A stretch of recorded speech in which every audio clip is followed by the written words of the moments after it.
statistics noted that high food prices and food prices pressure persisted during the month, driven by increases in prices of bread and cereal, milks, cheese, eggs, coffee, tea, cocoa, fish, and oil and fats.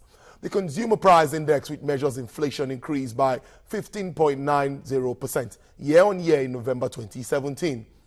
This was 0.01 percentage points lower than the rate recorded in October, 15.91%, making it the 10th consecutive disinflation since January 2017.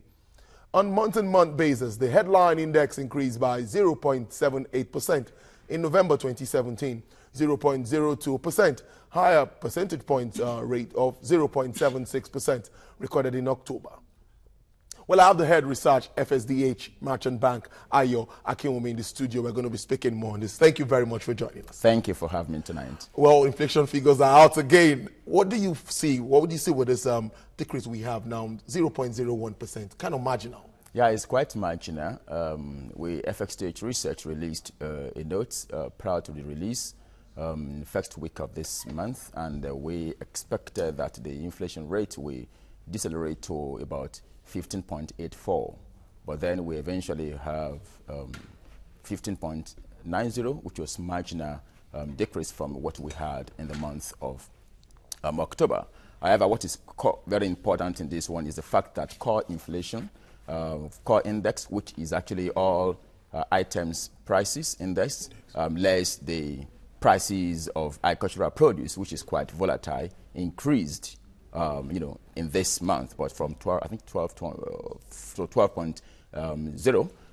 But then that going forward, as people are in the investment world and as Nigerians, what is important is what's going to be the outlook going forward.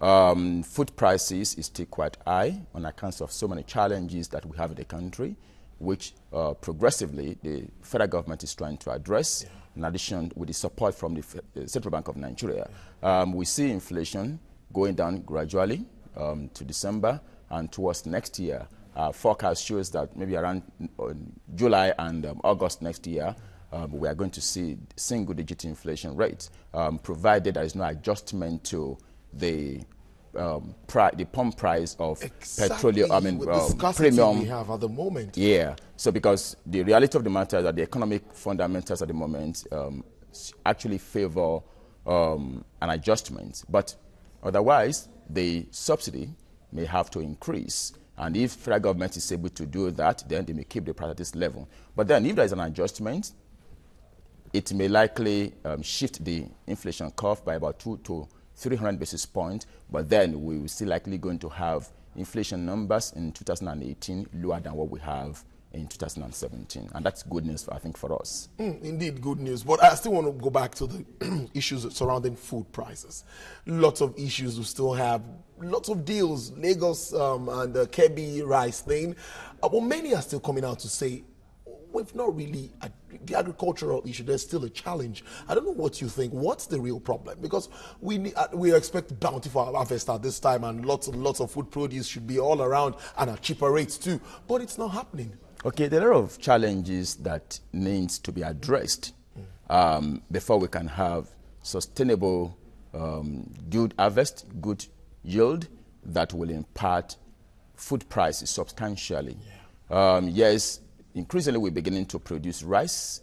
There is a cooperation between, like you mentioned, Kebbi states and the Lagos state to produce lake rice. But then, how many of us in Lagos state are actually able to buy that lake rice? But then, even if it's 25% of the population that is able to buy it, is still an improvement. A number of other states, Jigawa also is implementing a lot of collaboration with private sector to increase rice production. Now, apart from producing in the farm and increasing yield in the farm, we still have a lot of challenges from transportation from the farm to even the ultimate consumers. We see a lot of wastages in between the farm and the market. Yeah. And, like they usually say, the good one will pay for the bad one. And therefore, if government can tackle the problems with transportation, and therefore that will reduce wastages.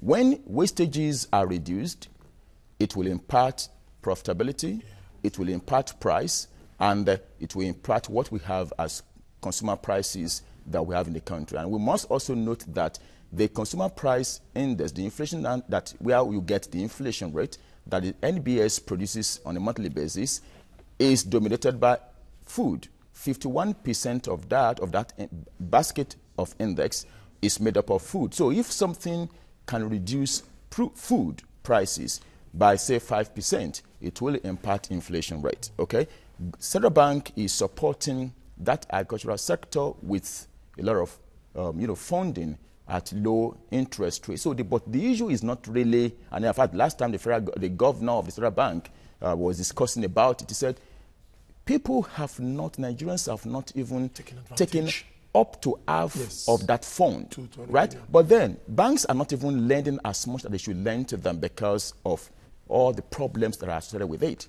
There is no research, development of seedling that can increase yield, development of, chemicals, fertilizers that can increase, agricultural. Until all these things are addressed, we will not have good harvests that will make us to be competitive. And that's why, as we speak today, a lot of prices, imported prices, food items are still coming to Nigeria. Even apart from what we can eat, there should be an integration between agri sector and the manufacturing. And I mean, in research, in FSH research, we released a note about this, about this integration a couple of months back, and what the government needs to do to encourage that the right set of input is produced from the agricultural sector to feed into the manufacturing sector. And that cooperation needs to be there. And eventually to create more jobs, it will create backward integration, which will make what the manufacturing sector is producing even cheaper for you and I to have. As we round up this segment now, exports have dropped. You've talked about the fundamentals, positive, lots of positives. Forex stability, even the stock market kind of doing well at the moment.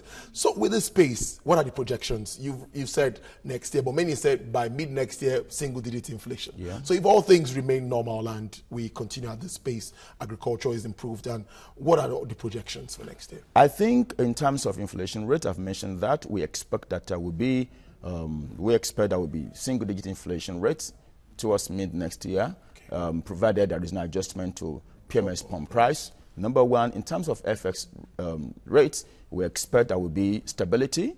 What the market is expecting, both local investors and foreign investors, are stability. Once you have stability in exchange rates and the market is well liquid, we are going to have so rates might likely appreciate. Look at what is happening now. Import is reducing, but export is going up.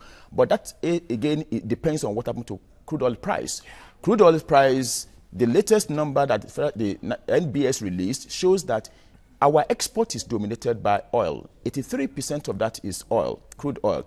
If oil price begin to come down again, that will be a problem. But the projections we're having is going to go up. So external sector capital flows are increasing.